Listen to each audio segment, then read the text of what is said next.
Hello, and welcome to this video. We will be exploring the life of Edward Ironside, an Anglo-Saxon king who faced numerous challenges throughout his reign.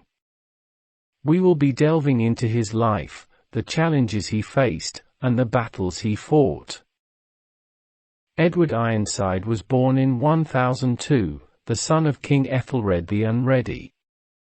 As a child, Edward was known for his military prowess, and he was trained in the art of warfare from an early age. However, his father's poor decision-making would have a significant impact on his life. When Edward was just 9 years old, his father, King Ethelred, made the decision to pay tribute to the Viking raiders, known as the Danes, who had been attacking England for many years. This decision was highly controversial, and it would have far-reaching consequences. By paying tribute to the Danes, Ethelred was seen as weak by his own people, and it emboldened the Danes to launch even more attacks. As a result of his father's actions, Edward grew up in a country that was constantly under attack. The Danes had established a foothold in England, and they were determined to take over the country. Edward knew that he would one day have to fight to defend his country, and he spent his youth preparing for that day. In 1016, King Ethelred died, and Edward's half-brother, Edmund, became king.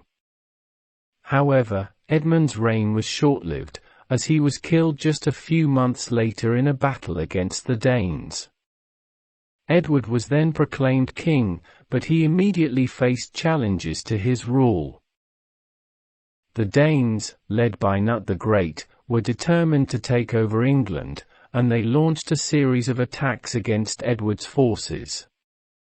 Edward, however, was a skilled warrior, and he was able to win several battles against the Danes.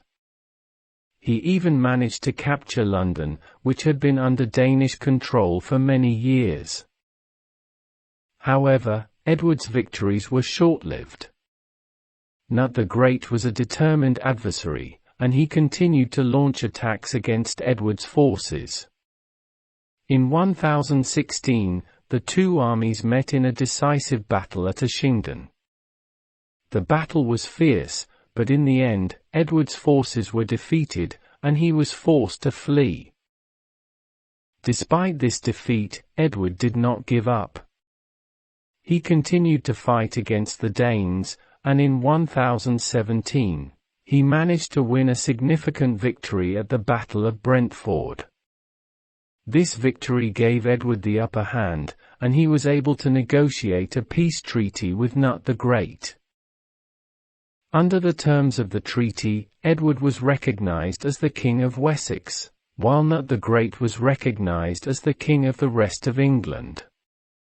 However, the peace was short-lived, and in 1018, Edward was once again forced to take up arms against the Danes. The two armies met in a fierce battle at the Battle of Carhampton. Edward's forces were once again defeated, and he was forced to flee to Normandy. It is believed that Edward died shortly thereafter, possibly from injuries sustained in the battle, or from natural causes. However, there are also rumors that Edward was assassinated, possibly by someone who was loyal to Knut the Great. There is even a story that Edward was killed while sitting on the toilet, but this is likely just a legend.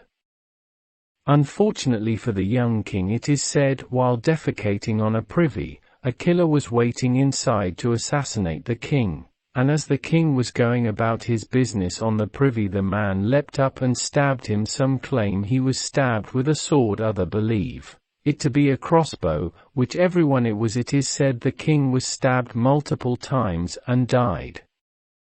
And despite his efforts to be a great king, his ultimate and widely told story is of his death because of being murdered in an ambush while defecating. Where it is true or not doesn't matter, since it is the main story told of him. And unfortunately for Edmund, his tales in history books are not that of glory and strength, but of an unusual and strange death. Edward Ironside was a brave and skilled warrior who faced numerous challenges throughout his reign. He was forced to fight against the Danes, who were determined to take over England, and he won several battles against them. However, he was ultimately defeated and forced to flee the country. Despite this, he continued to fight for his people and was able to negotiate a peace treaty that recognized his rule in Wessex. Edward Ironside's life was greatly affected by the decisions of his father, King Ethelred the Unready. Ethelred's decision to pay tribute to the Danes had far-reaching consequences, and made it more difficult for Edward to defend his country against the Viking raiders. Edward faced numerous challenges during his reign, including several attempts to take his crown by rival claimants. Despite these challenges, he was a skilled warrior who was able to win several battles against the Danes. He was also able to negotiate a peace treaty that recognized his rule in Wessex. The suspected circumstances surrounding Edward's death remain a mystery. Some sources suggest that he died from injuries sustained in battle, while others suggest that he may have been assassinated. The story of his death on the toilet is likely a legend. Overall, Edward Ironside was a courageous and determined king who fought for his people and defended his country against the Danes. His life was greatly affected by the decisions of his father, but he was able to overcome these challenges and leave a legacy as a skilled warrior and defender of his realm. What are your thoughts on this young king and his infamous death?